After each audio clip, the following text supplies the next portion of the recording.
Time now for the Easy Choice presented by Geico. I'm Jamie Eisenberg. That's Dave Richard from Fantasy Football Today. We have your starts and sits for week number 9. And Dave, let's start in the place we always start with, and that's the start of the week. And boy, does this one, I got to tell you, it makes me nervous. It's Derek Carr.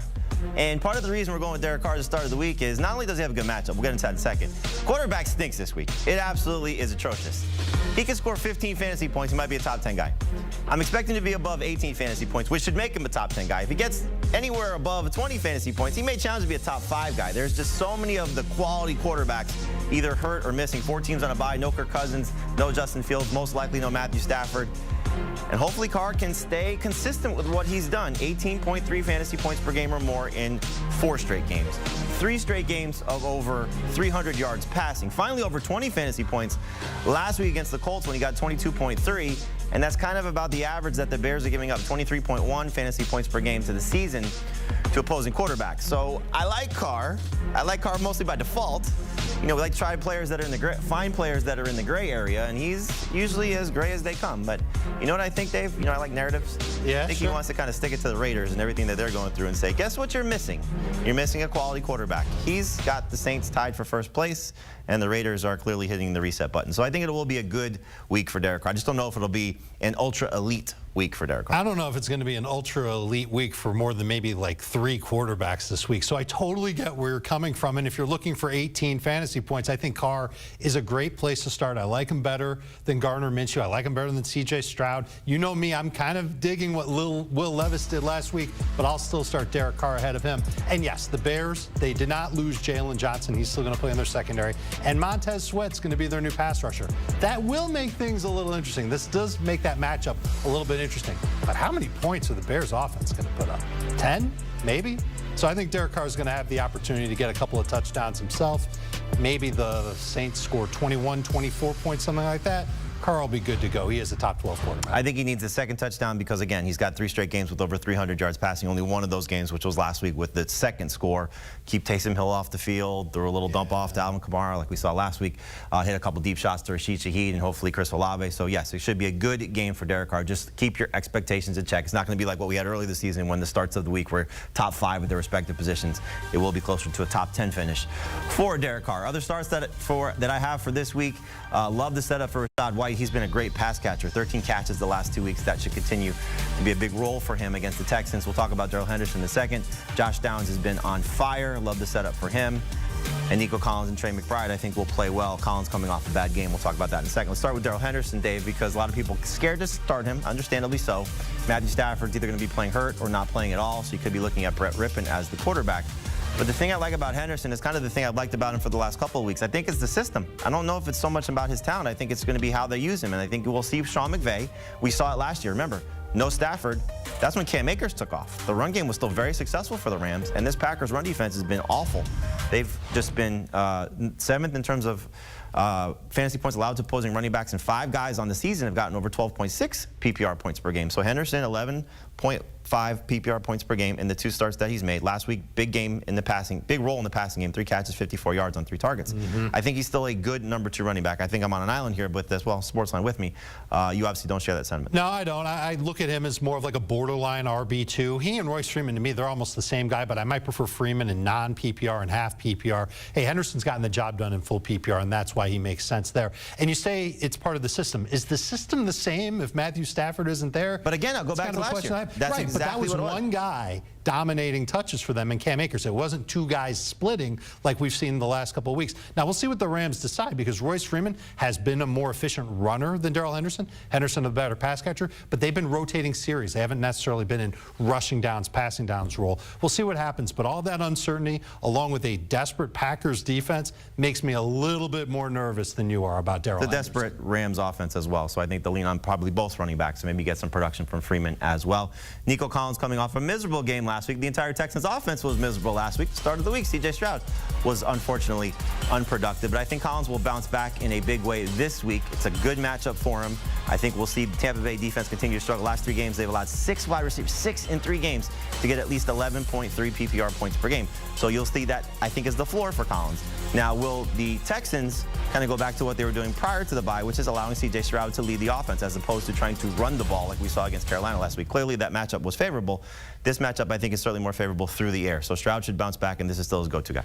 I hear what you're saying, and I think that Collins works as a flex. I've seen 3 straight weeks of Nico Collins not coming through for more than like 12 PPR fantasy points.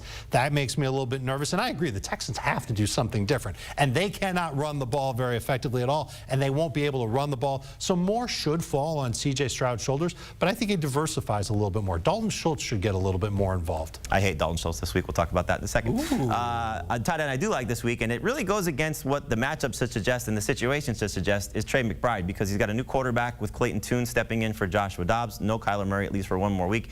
And the Browns have been the best team at defending tight ends. But you know what we saw last week? We saw McBride against a Ravens team that was number 2 in terms of opposing fantasy points against tight ends. And he had 14 targets, 10 catches, 95 yards, and a touchdown.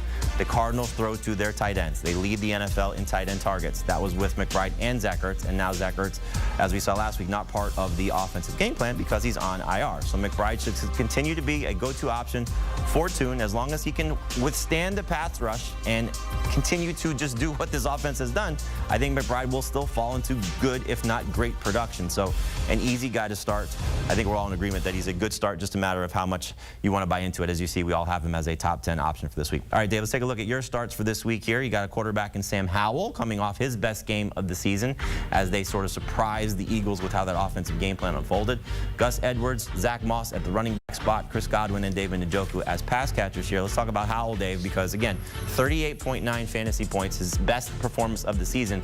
Really, the thing that stood out to me was 1 sack. And so if they can protect him, he's going to put up good numbers. And I hope that will be the case against the Patriots, unless, of course, you're starting the Patriots DST. The Patriots pressure at the 2nd lowest rate over the past 5 games across the National Football League. So I think that offensive line can handle that pass rush that New England has. And really, the only 2 times this year when Sam Howell hasn't gotten you at least 21 fantasy points has been when he's pressured like crazy. It was against the Giants. It was against the Bills. Over 40% pass rush pressure rate. So when Howell's got time, he's good to go. And he should be able to be good to go against the depleted Patriots defense. He should be good for at least 20 fantasy points in a week where we can't name 8 quarterbacks that we can say 20 fantasy points. Howell's on that list. I feel like every time we buy into him, though, is when he's disappointed us. Yeah. I hope that's not the case again, coming off a huge performance, and we'll see, can they run the ball against Right, England? that's the thing. Like, I think the Patriots are still good at stopping the run, and that'll force Howell to throw a little bit more, and the Commanders have made it clear they don't mind letting Howell put it in the air. You always have the Bill Belichick against young quarterbacks in their building, so that could be something, too. But, yes, I think you're starting Sam Howell. Hopefully he will deliver. Let's talk about Zach Moss, because we know Jonathan Taylor is back in full effect, and Moss still getting the job done, though, which is a little surprising. Now, it could be touchdown dependent, but still, it's hard to avoid what he's been able to do in the 4 games that Taylor's been there. 3 of them have been very successful. And this is more about the matchup than anything else. The Carolina Panthers, they are bottom 4 in pretty much every single rushing defense metric you can think of, including yards per carry allowed. That's at 5.0. And rushing touchdowns allowed. That's at 12. Moss didn't play as much as Taylor did last week, Jamie, but he was only behind him by 1 touch, and he did play all but 1 of the 5 cold snaps inside the 5. And you mentioned the workload, you mentioned the fantasy points. He has at least 12 touches in each of 4 games since Taylor's been back. He's had at least 11 non-PPR points in 3 of those games. I'm expecting the Colts to run the ball like crazy against Carolina. There's actually been 3 running back duos this season to score at least 11.2 PPR points per game against the Panthers. So there's room for both of these guys to be there. Agreed, yes. He hits that 11-point mark. He's going to be a number 2 running back for this week for sure. Gus Edwards has a tough matchup, Dave, and I know he's been great the last couple of weeks, certainly coming off a huge game last week against Arizona. You like him, love him, or just starting him because he's a running back getting touches this week? He's a running back who's getting touches and getting work at the goal line, and I think that that's really what matters. So that qualifies him as a top 20 type of running back for me, and he's become the dominant running back in this Baltimore offense, seeing twice as many touches, more than that actually, than Justice Hill over the last 3 weeks. He's averaging over 4 yards per carry, 4.4 yards per carry in his last 2 games, and he's money at the goal line, and that's the one area where Seattle's run defense has been an absolute liability this year. 5 running backs have had 5 carries inside the 5 against Seattle, and they've all scored on them. I know they're getting Leonard Williams. I buy into the Ravens offense. I love their offensive line. I think Gus Edwards gets the job done. He'll be a reliable RB2. I think he's a good number 2 running back. I will say, though, if you are stuck, Justice Hill, 4 catches last week. They've been better in stopping the run than they have been in stopping running backs catching the ball. And so Hill could have an opportunity here, especially if we see the Ravens start to throw the ball a little bit more against Seattle. Let's transition now to the players we're looking to avoid the sits for week number 9. Here's Dave's list. Jordan Love, Alexander Mattison, no love for the NFC North. Amari Cooper, Jacoby Myers, and Raji Rice. So let's talk about Rice to start here, Dave, because I think a lot of people expecting a lot of points between the Dolphins and the Chiefs. And Rice has been pretty good.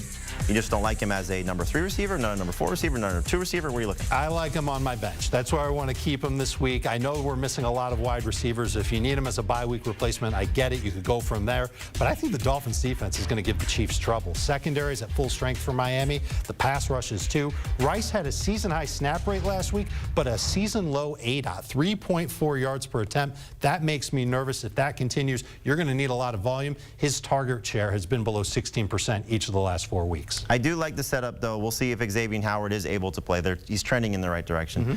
Vic Fangio was kind of hinting today that they may put Ramsey on Kelsey, which sort of changes some things a little bit. I'd be stunned if they put him on Rice, but that doesn't well, what I'm getting at is, though, if it's Eli Apple, I think that's a place where you'll see Patrick Mahomes attack. So I still like him as a number 3 receiver, but nothing more than that. It's just tough to trust, but did have 3 straight games prior to last week with at least 11.5 PPR points. I think he can get in that range again this week as well. Alexander Mattison is not trending in the right direction, and so complete sit or just a flex?